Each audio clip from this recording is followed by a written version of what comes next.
Hello, good mornings to all of you. तो बच्चों, आज हम स्टार्ट करने जा रहे हैं लेक्चर नंबर 9 एटॉमिक स्ट्रक्चर का, जो कि वीडियो में कुछ ऑटो फोकस की वजह से दिक्कत आ गई थी, तो हम उसको दोबारा रिपीट करने जा रहे हैं। ओके बच्चों, तो हम पढ़ने जा रहे हैं de Broglie hypothesis. De Broglie hypothesis.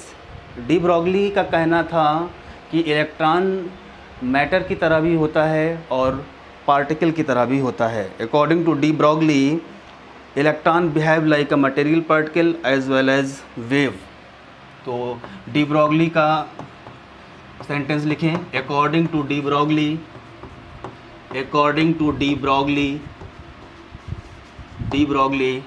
electron is behave like a wave. Electron is behave like a wave. Electron is behave like a wave. Electron is behave like a wave and particle. Electron is behave like a wave and particle. De Broglie के according electron wave की तरह भी है, electron behave like a wave and particle, दोनों nature show करता है। Electron particle का nature भी शो करता है और इलेक्ट्रॉन वेव का नेचर भी शो करता है। बात समझ में आ रही है बच्चों? जब इलेक्ट्रॉन पार्टिकल नेचर शो करता है तो इलेक्ट्रॉन की एनर्जी hc/λ होती है। When electron is in particle, जब पार्टिकल नेचर शो करता है, ठीक है। और E is equals to mc², जब वो वेव नेचर शो करता है। तो इलेक्ट्रॉन या फोटॉन की वेव नेचर में एनर्जी ये होती है और फोटॉन की पार्टिकल नेचर में एनर्जी ये होती है। इन दोनों को इक्वेट कर दो। अगर ये इक्वेशन नंबर 1 है और ये इक्वेशन नंबर 2 है, इक्वेशन 1 इक्वेशन 2 को इक्वेट कर दो बेटा, तो यहाँ से आ जाएगा hc/λ is equals to mc²। तो यहाँ से c और ये स्क्वायर कैंसिल हो गया, तो that will be h/λ is equals to m into c।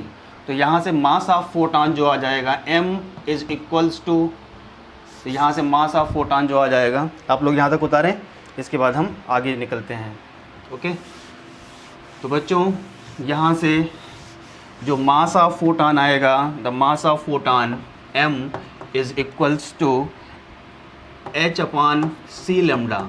This is the mass of photon. It is very important. अगर आपसे कोई कह रहा है कि सर मास ऑफ फोटॉन क्या होता है, तो मास ऑफ फोटॉन h/c⁻. बात समझ में आ रही है बच्चों? h/c⁻. This is the mass of photon. It is a very very important formula regarding the mass of photon. This is the mass of photon. और मैं एक बात आप लोगों को बहुत राज की बताता हूँ कि ये जो मास ऑफ फोटॉन है ये डायनामिक मास है, ठीक है। दो तरह के फोटॉन के मास होते हैं, एक रेस्ट मास और एक डायनामिक मास। रेस्ट मास जो फोटॉन का होता है वो 0 होता है, ये है डायनामिक मास। तो मास ऑफ फोटॉन ब्रैकेट में इस जादुई बात को लिख लिया जाए, this is the dynamic mass. This is the dynamic mass of photon, that is what h/c⁻. Okay बच्चों, और अगर हम यहाँ से निकालना चाहें मोमेंटम ऑफ फोटॉन, अगर हम मोमेंटम ऑफ फोटॉन निकालना चाहें बच्चों, तो कैसे निकालेंगे? Momentum of photon,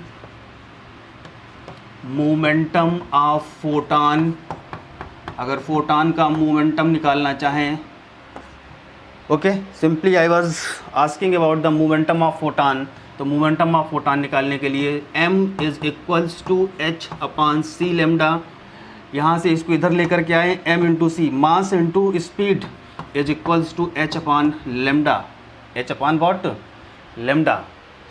Okay, and this is known as momentum of photon. So the momentum of photon is h/λ.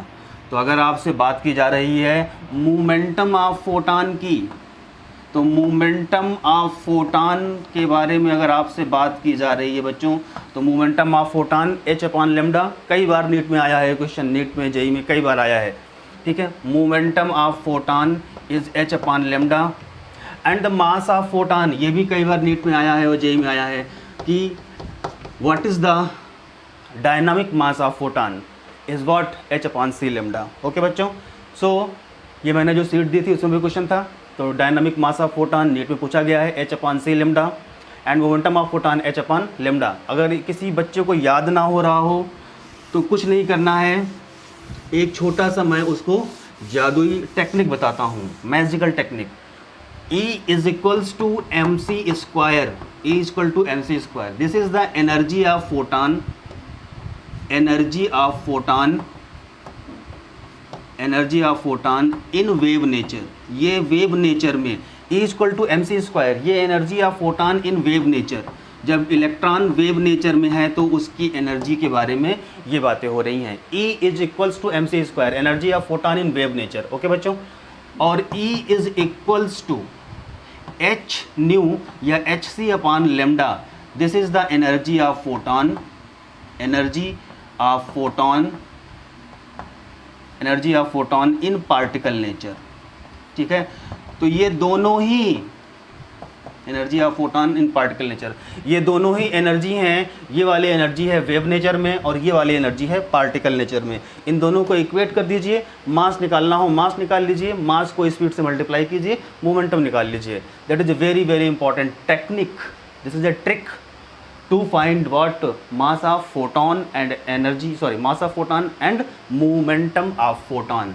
यहाँ से इन दोनों को बराबर कर देंगे, ये कुछ मत करिए, ऐसे उतार लीजिएगा आप लोग और इस यहाँ पे लिखिए equate, equate both of them, equate both of them, equate both of them and find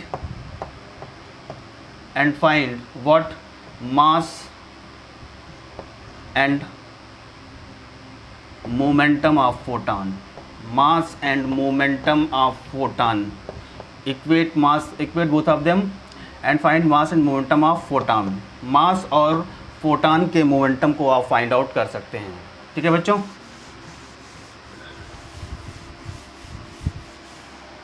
any problem? No problem. Okay, so next one is the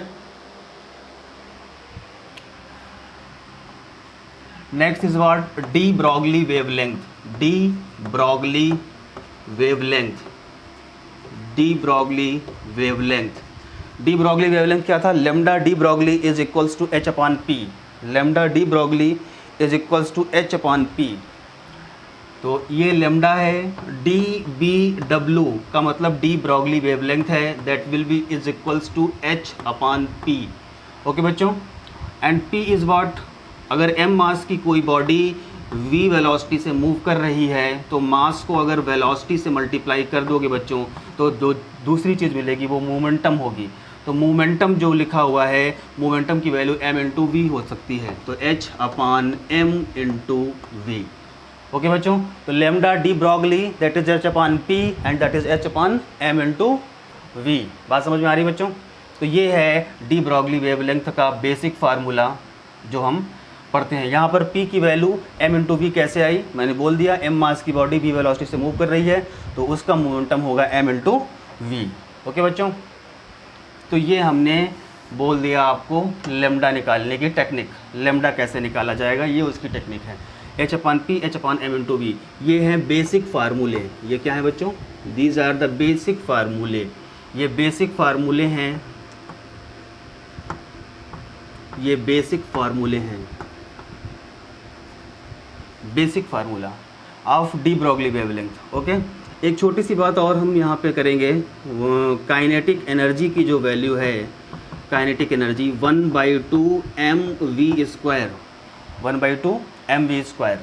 अगर हम इसको मास से यहाँ मल्टीप्लाई कर दें तो यहाँ भी मास से मल्टीप्लाई करना पड़ेगा, तो ऐसा करने पर 1/2 m² v², और m/v की जगह पे, m/v की जगह पे हम p रख सकते हैं। तो अगर m² v² होगा तो ये is equals to p²। Okay, तो जहाँ m² v² है वहाँ पे हम क्या रख सकते हैं बच्चों? p²। तो this is what 1/2 into p², so p²/2 and what m/ke, m/ke, 2 इधर ले आए तो 2m/ke is equals to p²। तो यहाँ से मोमेंटम की वैल्यू कितनी आ गई बच्चों? √2mke। मोमेंटम की वैल्यू कितनी आ गई?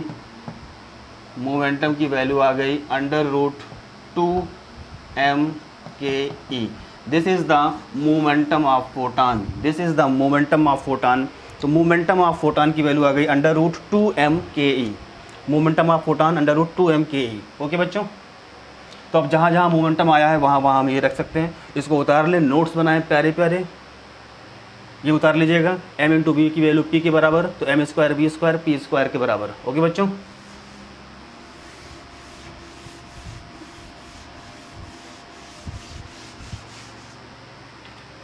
तो यहाँ से मोमेंटम की value √2m into kinetic energy of photon.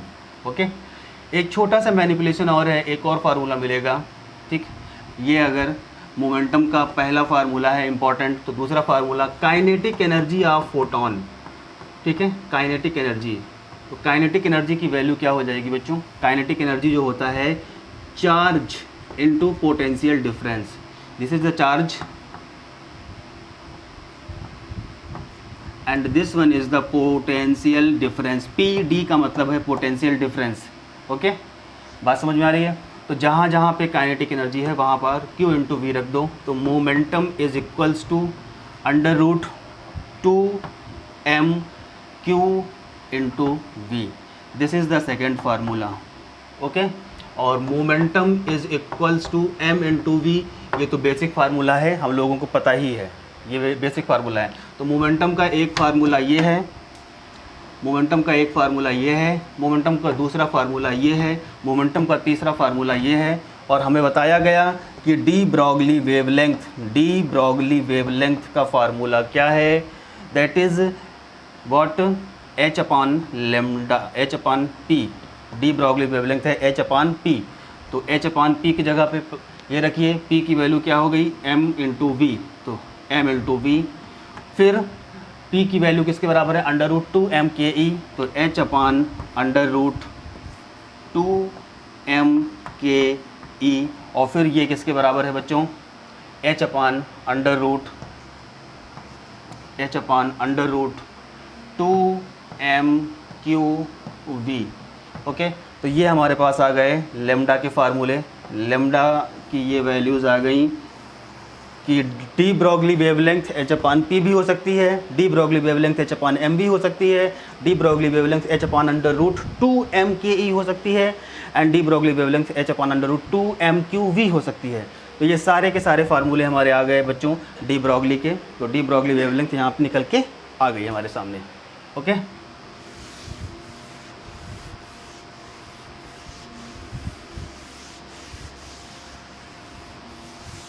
तो अब हम लोग एक दो क्वेश्चन कर लेते हैं। क्वेश्चन है calculate the D Broglie wavelength of an electron. Question है बेटा calculate the de Broglie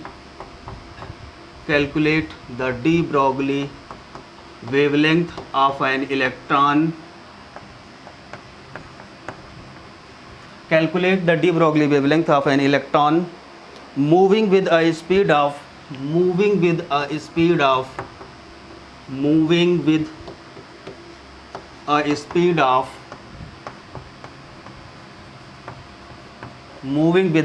of 1/10th of speed of light, of 1/10th of speed of light, 1/10th of speed of light, moving with 1/10th of speed of light.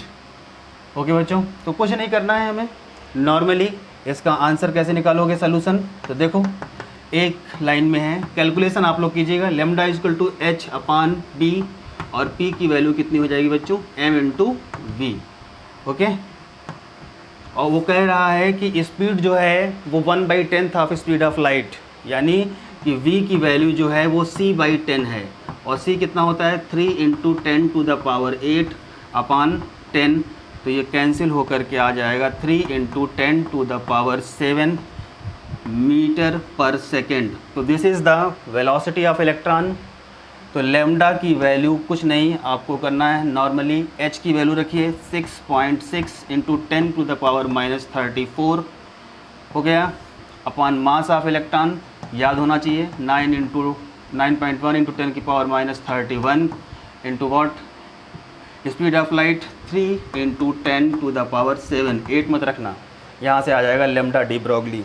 इसको calculate कीजिएगा आराम से घर में बैठ के, आंसर आपको मिल जाएगा तुरंत, कोई दिक्कत नहीं होगी। ओके, तो यहाँ से ये छोटा सा क्वेश्चन सॉल्व हो गया। और अब हम लोग चलते हैं नेक्स्ट क्वेश्चन की ओर।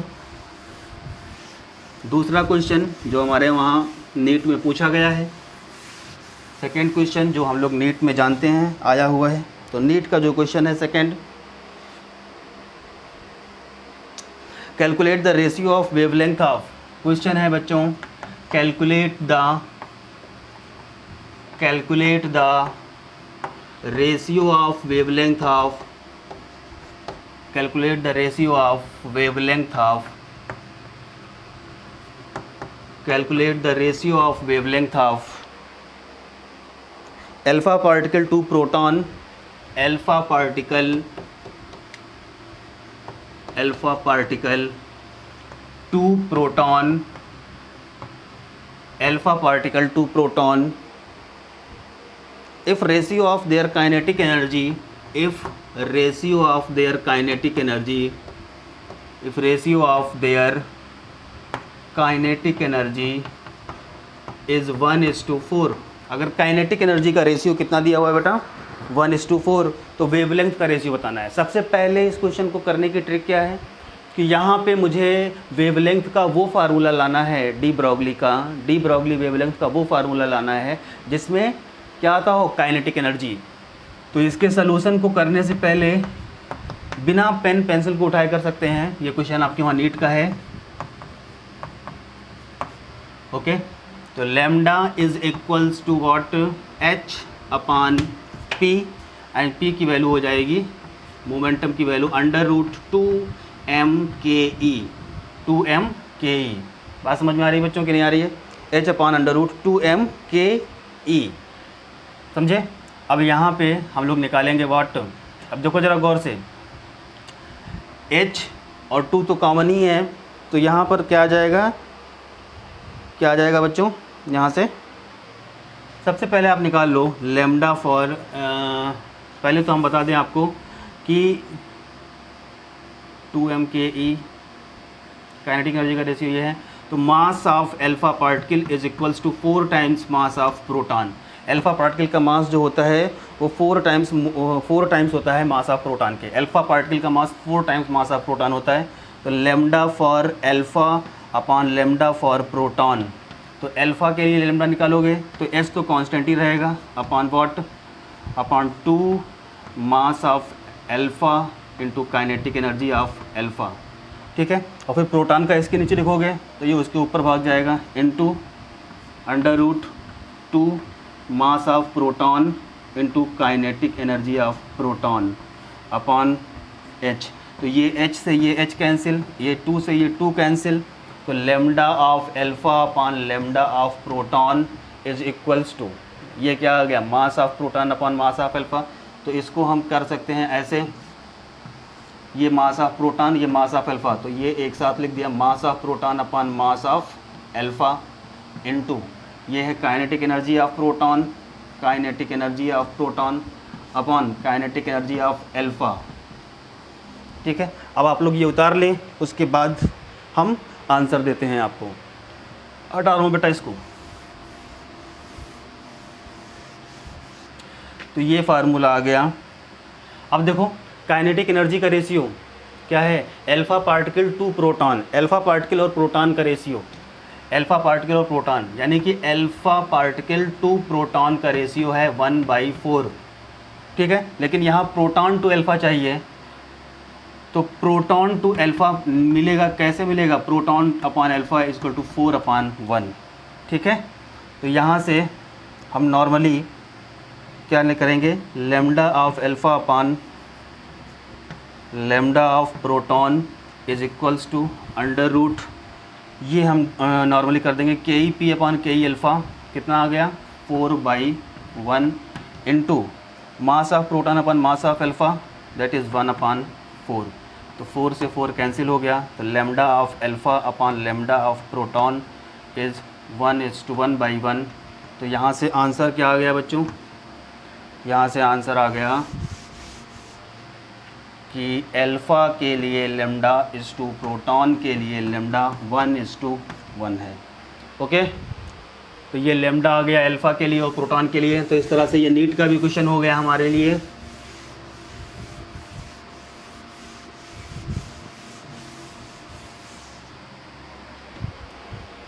एक मिनट में चौक ले लूँ अपनी। ओके बच्चों,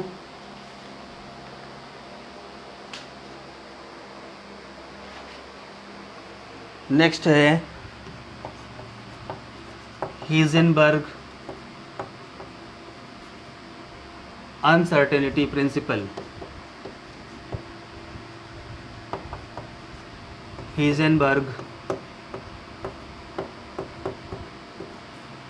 uncertainty principle, that is HUP, Heisenberg uncertainty principle. Heisenberg का कहना क्या था कि किसी मूविंग पार्टिकल की पोजीशन और वेलोसिटी हम एक साथ डिटरमाइन नहीं कर सकते हैं। According to Heisenberg uncertainty principle, it is impossible to determine the exact position and momentum of an electron around the nucleus simultaneously.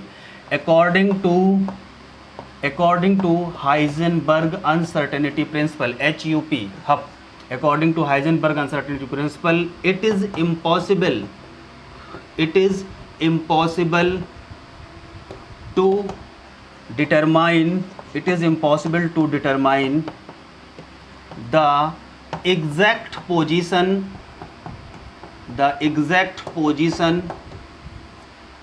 and momentum of an electron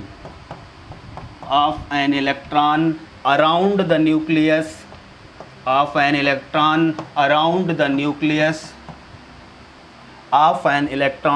around the nucleus simultaneously.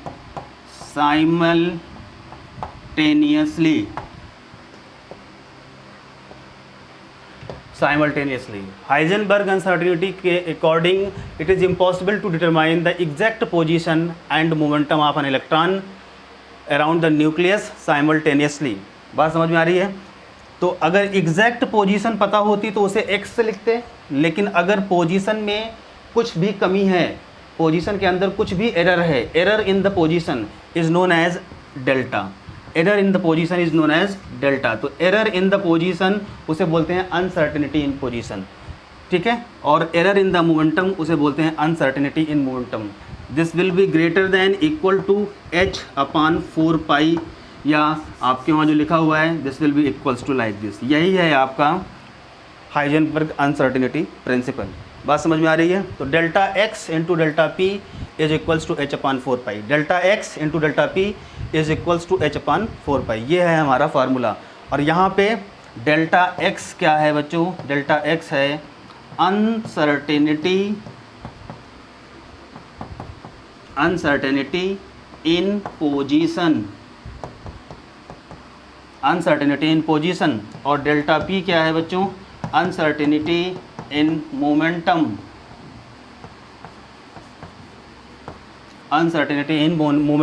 Delta x है position के अंदर पाई जाने वाली error, और delta p है momentum के अंदर पाई जाने वाली एरर, ठीक है। और ये किसके बराबर है? h/4π के बराबर है। h है प्लैंक कांस्टेंट, 4π तो आप जानते ही हैं। तो ये हो गया हमारा Heisenberg uncertainty principal.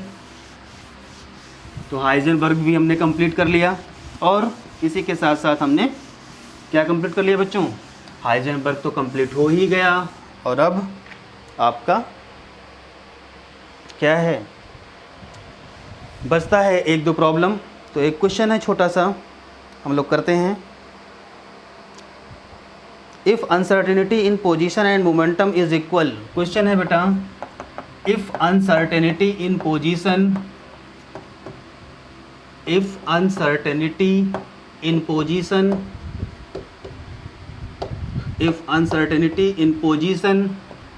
and momentum is equal and momentum is equal, ये क्वेश्चन नीट का है। If uncertainty in position and momentum is equal then calculate uncertainty in then calculate uncertainty in then calculate uncertainty in then calculate uncertainty in the velocity then calculate uncertainty in the velocity calculate uncertainty in the velocity okay तो सबसे पहले तो हम लिखेंगे delta x into delta p is equals to h upon 4 pi. और वो कह रहा है कि मोमेंटम के अंदर अनसर्टेनिटी और पोजीशन के अंदर अनसर्टेनिटी वो बराबर है, यानी delta x is equals to delta p, ये दोनों आपस में सेम है। तो जहाँ डेल्टा पी है वहाँ डेल्टा एक्स रख दो, तो डेल्टा एक्स का whole square is equals to h upon 4 pi. तो यहाँ से डेल्टा एक्स की वैल्यू आ जाएगी under root h upon 4 pi. Delta x की वैल्यू आ जाएगी एच अपान 4 पाई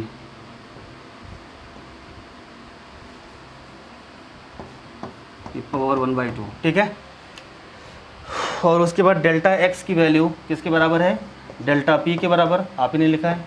और डेल्टा पी क्या होगा, m into delta we, m into delta we, क्योंकि p की वैल्यू किसके बराबर होगी बच्चों, m इंटू वी के बराबर। और अगर p के अंदर चेंज निकालेंगे तो डेल्टा p मास चेंज नहीं होता है, m वेलोसिटी चेंज हो सकती है डेल्टा v। तो डेल्टा p के प्लेस पे हम क्या रखेंगे, m into delta we. Okay, तो डेल्टा v की वैल्यू क्या आ गई बच्चों, 1/m, और ये रूट हो जाएगा, ये रूट h अपान 4 पाई। This is the value of delta v. अब बच्चों को यही नहीं पता होता है कि डेल्टा वी क्या है। डेल्टा वी है अनसर्टेनिटी इन वेलोसिटी, यानी वेलोसिटी के अंदर पाई जाने वाली एरर, अनसर्टेनिटी इन वेलोसिटी। और इसी के साथ हमारा लेक्चर नंबर 9 ख़त्म होता है। Okay, thank you. I hope कि इस बार आप लोगों को बहुत अच्छा दिखेगा और समझ में भी बहुत अच्छा आया होगा। Thanks to all of you for hearing me. Okay, thank you.